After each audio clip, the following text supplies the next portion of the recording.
Hello friends, अपन को field में low temperature के केस बहुत ज़्यादा देखने को मिल रहे हैं अभी। यानी कि अपन कोई केस वगैरह देखने जा रहे हैं जिसमें पशु एक ही जगह बैठा है, खाना पीना उसने कम कर रखा है और कुछ समय से खुद से उठ नहीं पा रहा है। तो इस कंडीशन में अपन को कौन कौन से इंजेक्टेबल्स काम में लेने चाहिए और कौन कौन सी बातें जिनका अपन को खुद को ध्यान रखना होना चाहिए, ताकि अपन पशु का अच्छे से ट्रीटमेंट कर सकें और अपन को बेटर रिजल्ट देखने को मिल सके।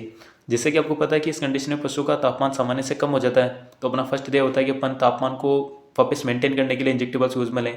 और सेकंड, इस कंडीशन में मिनरल्स और विटामिन, साथ में कैल्शियम और फास्फोरस की भी कमी अपन को देखने को मिलती है। तो अपन को कैल्शियम की कमी के लिए अपने एक इंजेक्टेबल आता है जिसको अपन कार्बोलर यानी कि सीबीजी के नाम से जानते हैं, कैल्शियम बोरो ग्लूकोनेट।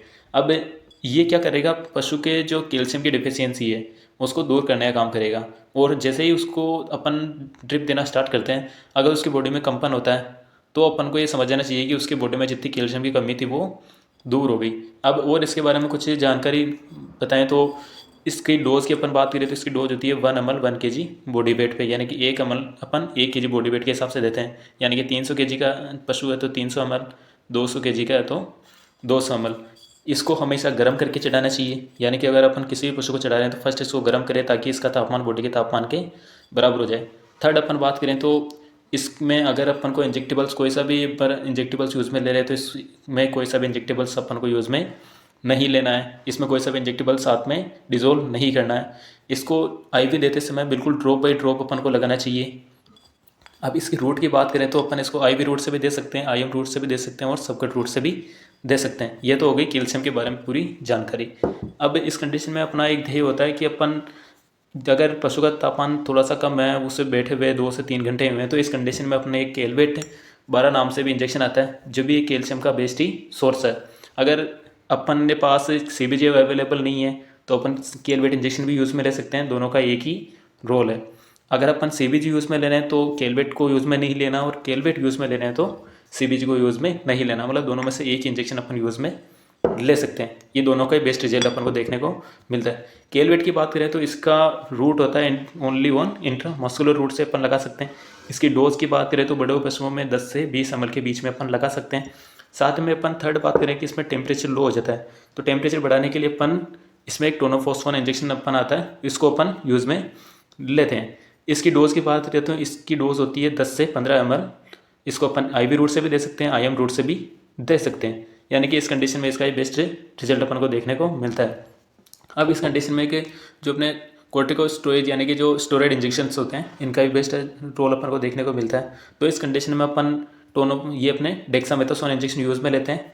अब अपन को ध्यान में रखना होता है कि अगर पशु प्रेग्नेंट है तो इस इंजेक्शन को बिल्कुल भी यूज़ में नहीं लेना चाहिए। साथ ही में ही अगर ये कंडीशन देखने को मिल रही है तो जितना हो सके इसको इमरजेंसी इंजेक्शन के यूज़ में भी रूप में भी अपन इसको यूज़ में ले सकते हैं। और इसकी डोज की बात करें तो 5 ml तक अपन इसको इंट्रावेनस या इंट्रा मस्कुलर रूट से दे सकते हैं।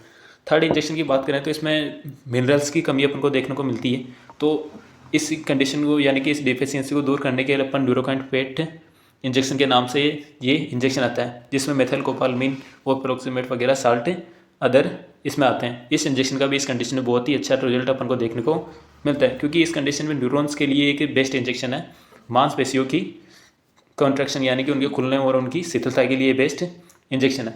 अब थर्ड इसमें बात करें कि अपन को कौन कौन सी, अगर पशु का वेट यानी कि पशु अगर की एज छोटी यानी कि 5 महीने से छोटा पशु है तो कभी भी उसको सीधी अपन को सीबीजी नहीं चढ़ानी चाहिए।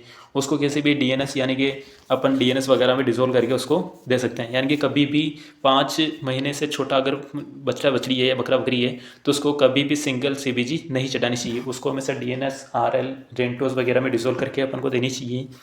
थर्ड, अपन बात करें कि इस कंडीशन में विटामिन के लिए अपन मल्टीविटामिन इंजेक्शन के रूप में ट्राइफेवेट इंजेक्शन यूज़ में ले सकते हैं या V5 इंजेक्शन भी यूज़ में ले सकते हैं।